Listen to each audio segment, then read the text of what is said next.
flute only had a few keys. It was a very imperfect instrument, and I think what he didn't like was the fact that it was out of tune. And I'm sure Mozart had a very keen ear. So it's not so much the flute, but maybe the flute players he didn't like. But I think if he had heard, the great players of this last century, he would have loved it. So, and I mean, we're lucky he wrote 4 quartets for flute with strings. He wrote 3 concerti, 1 the flute and harp, which we did with the lyric, which is probably one of my very favorite pieces. I mean, I could play that piece every week and I'd be happy. It's such great music. So even in his later symphonies, he wrote some very nice. But I must say, my absolute favorite repertoire to play in the orchestra are the Mozart piano concertos. The writing for all the winds, for the flute, oboe, bassoon, sometimes clarinet, a few of them clarinet, not many. It's always a dialogue with the piano. I mean, we played one, I think it was last week, we played the C minor, the 24, and every time I play one, it doesn't matter which one, I always think, oh, this is the greatest music. I mean, it's magical. Many people say that in his piano concertos he was developing the orchestra. He was pushing the orchestra, although most people don't understand what that really means. You're right. I mean, because, very often in the orchestra you have blocks of sounds, that people playing together, but in his piano concertos, it's chamber music. It's the best chamber music for winds ever written. Interesting. I could play a different Mozart piano concerto every week, and I would be a happy person. I wouldn't need to play anything else. I mean, this is... Let's talk a little bit about the instrument itself, how it evolved. Well, the flute started as, it was just a reed, that was growing, and the wind blowing across the reed would produce a sound. So that was the very, very beginning. I mean, and then people got the idea of putting holes in the reed to be able to play different notes. But it's a little bit the same principle as a pan flute. The pan flute, that's what it is. It's a collection of reeds put together of different lengths so that you get different sounds, and you just blow across. Or if you take, I remember when I was a kid, you would take a Coke bottle, and that's how the sound is produced. So it's a very simple, the principle of the instrument is very simple. And then in the Baroque period, they made a wooden instrument with holes and had a few keys, but the instrument that Mozart wrote for, or Bach, was that instrument. And the instrument we know now as a modern flute was invented by a jeweler, a German jeweler named Theobald Böhm, in Munich in the 1840s. I think 1842 was the date that the official date that he came out with the instrument. And this is basically the instrument that we have today. I mean, the system, he's the one who devised the system with keys, with extensions. Sometimes you'll push one key and it presses another one down, because of course your finger would not be able to reach, that far. And it's, so for the last 170 years almost, that hasn't changed. I mean, and he was the first one to make an instrument out of silver, out of metal, because before that they're all wooden. So that he really made the calculation. He devised the fingering system, which is the same system that is used on the clarinet and the saxophone. They all have the Böhm system. The oboe and bassoon are different, but so this is I mean, basically this instrument hasn't changed in the last 170 years. And what's the difference between a gold flute and a metal flute in terms of the capacity to make beautiful sound? You know, each metal has its own characteristic. I mean, I would say the majority of instruments are made of silver, but there are a number that are made of gold. There are fewer that are made of platinum, but silver and gold are the two most used metals for the flutes. And it really is a matter of taste. I mean, I personally like the combination of the gold and silver. That's why this part here, the head joint, is made of, this is 18 karat gold, but the rest of the body is silver. But it's a very personal thing. Some people only play with silver instruments, others only with gold. It's just a matter of taste. I think the difference is fairly subtle. I mean, if I were to play a gold instrument and a silver instrument, there might be a small difference, but it's really what the performer is looking for. That would be interesting sometime. Yeah. Just to see the contrast. Yeah. And do you own many flutes? No, not many. I have 3 flutes, but this is the one I play, I would say 90% of the time. The other ones I keep as backup in case something, needs to be repaired and I can't use it. But I've had this flute for 35 years. Wow.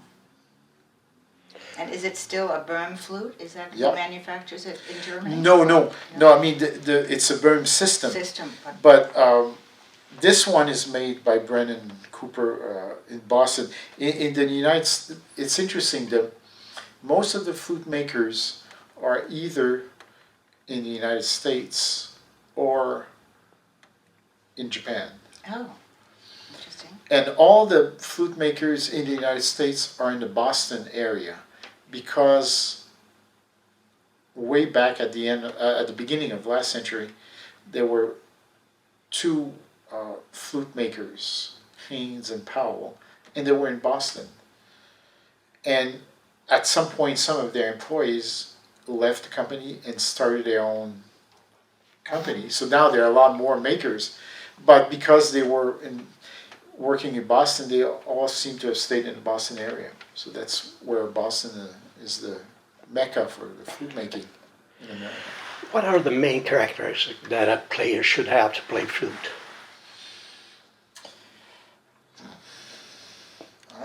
I don't know of any specific characters.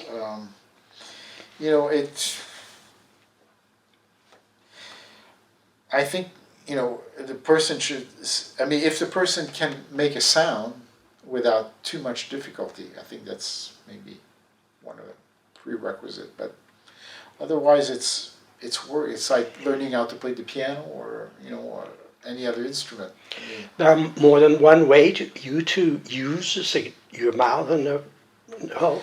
Well, you can shape your mouth to get different colors of sound. So you can, for example, you can do.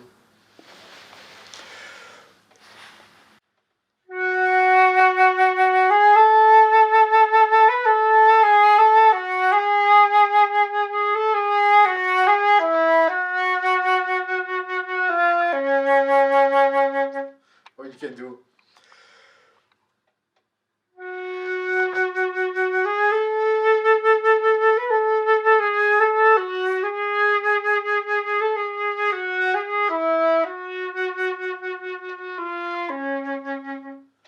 Is that coming from shaping your mouth or, Yes. or less air? No, it's the same amount of Just air. the mouth. That's just, different vowels or.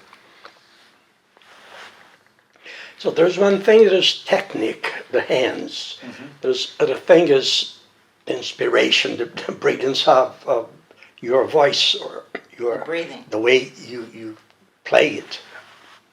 What do you mean about the fingers then? Now, because there are people that are very good in techniques. Yes. They are sure. a child. They do them very fast Yeah. stuff, but they don't have a good sound because of that.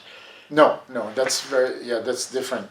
Now the sound is like your voice. I mean, everybody has his own voice, and I think to produce different kind of sounds, you first have to hear them in your head, what you want to sound like. And as a student, I think probably the most important thing is to listen to a lot of players and find somebody whose sound you like. And then you hear what are all the different types of sound out there and say, oh, I love this, the way this person sounds. So you to get ideas, and then when you practice, you're trying to replicate what you've heard. Because some of it can be taught, but I think some of them has to come from inside your head, something you're hearing. And there's a difference between the higher notes or the bass notes, or see, for you to have it, either very bass or very high. The bass. Yeah. Bass. Well, this instrument has a range of about 3.5 octaves. So the lowest note is a B, which is just a half step below the middle C on the piano, and it goes to the very highest note is an F sharp, the last F sharp on the piano. So basically, it goes from what is it? The middle C. Oh, wait a minute. Maybe C. 1 octave, 2 octaves, 3 octaves. Yes. That one. Right. So it goes from Wide range. it is a wide range. I mean, the very highest notes are not used a lot, but they can be played, isolated. They can be played. And there are some music that are more difficult technically for perform. Sure. Give me some example of that. Well,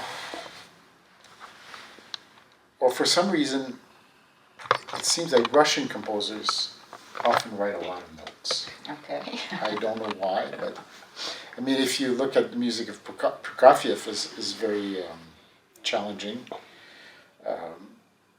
Even in the soul music, in the orchestral literature, Prokofiev, Shostakovich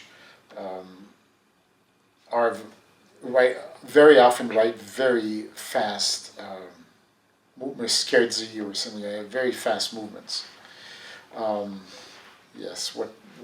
Well, I mean, something that is very well known is the Flight of the Bumblebee by Rimsky-Korsakov, who's also Russian. He goes.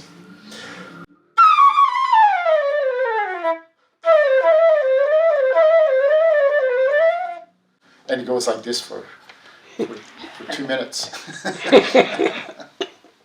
Whereas the French composers have used, like Debussy, Ravel, have used the flute more for its colors and its mood, and something, for example, like the opening of the Mother Goose, which was originally written for, it was a piano 4 hands, but he also orchestrated. And it starts with a flute solo that goes like this.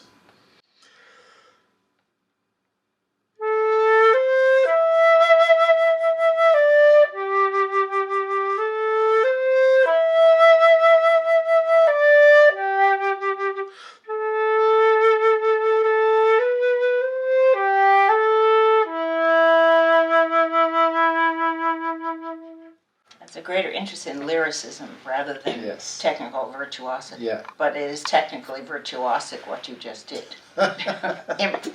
Implicitly. There are some teams that all the people knows and start to be excited. Give me an example of some of those teams. How about the Gluck? Oh, sure. The famous. Yeah, the Dance of the Blessed Spirits. Yeah, that's a beautiful. That's something that we could do sometime for the lyric, just wonderful. with strings. Oh, yeah, wonderful. that's a beautiful.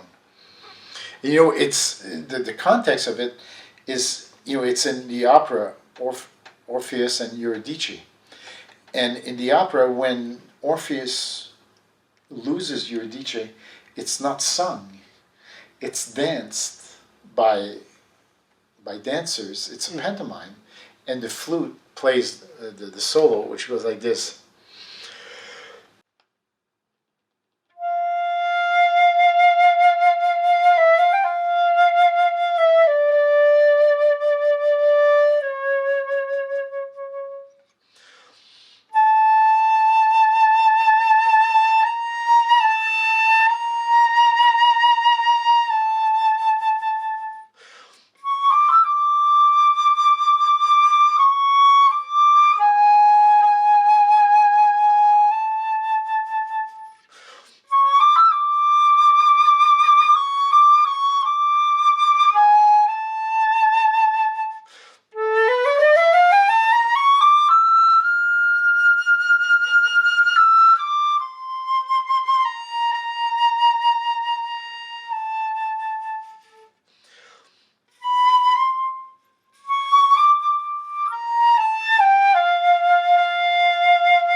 Not only you play it beautifully, but you're carrying that around in your head. Oh yeah.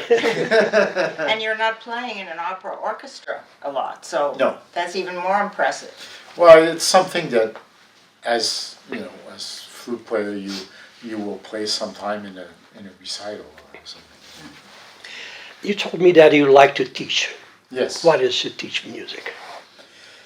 I think it's many things, but maybe especially I'm lucky enough to teach students of a fairly advanced level, at the college level. I would say the most important thing is to inspire them to practice and to achieve, or for them to achieve their potential, their maximum potential. And it's, I would say it's transmitting knowledge that you've acquired over the years.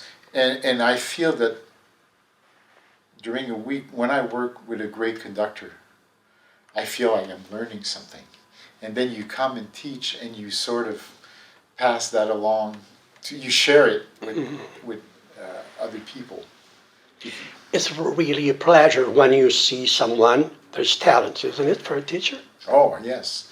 But a lot of people are talented. I think the difference is those who really work hard. Because there's so much to, I mean, it's a lifetime of learning. I'm still learning. And the students must have that desire to get better and to keep learning. Yeah, recently the people of the orchestra here made a kind of manifestation pro the people in Chicago that Yes, had. yes. Because the people had to pay their bills too, Yeah. right? And they are thinking and claiming about retirement and things like that. Can you talk a little about that? Well, um, you know, musicians contribute to a pension fund. Part of their salary every year goes to the pension fund, and also the management puts some money aside. And because of the economy in the last 10 years, maybe has been having a hard time. A lot of companies have, I mean, some employees in some fields have lost their pension fund or a big part of it. And there's a whole thing about the defined contribution, and I don't remember what all the terms are, but people want to have the security if they've worked for 40 years or however many years, that when they retire, they want to be able to have a decent standard of living. And people have to fight for that, because it's so easy for governments or for companies to say, oh, we can't afford it anymore. And You travel a lot playing. Mm-hmm. What are the places that you say, oh, that was unforgettable? I enjoyed very much going to South America. Unfortunately, we don't go there anymore. I enjoy going to Europe. It's very interesting to play in some halls where there's been a big history. I mean, for example, the Teatro Colón in Buenos Aires is one of those places. In Vienna, the Musikverein in Vienna has such history. When you think that people like Schubert and Mendelssohn and Bruckner conducted or played in that hall, I mean, the history there is, and in a city like Vienna, all the history there is with all these famous musicians, I mean, Mozart and Beethoven and so on, that, I mean, it's not something that we have here. It's very, so that's why it's very inspiring to go to those places.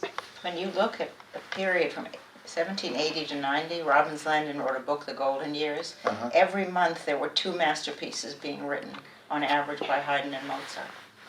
And how there was a flowering of Schubert and Brahms and Wagner, all those people, yeah, in a short, maybe 40 to 60 years. And somebody recently was saying, we're talking about composers, and a small country like Austria has produced so many geniuses, composers. And within a relatively short period of time, considering that the flute is probably 50,000 years old, right, and we're not quite that old. Yeah, not yet. Not yet.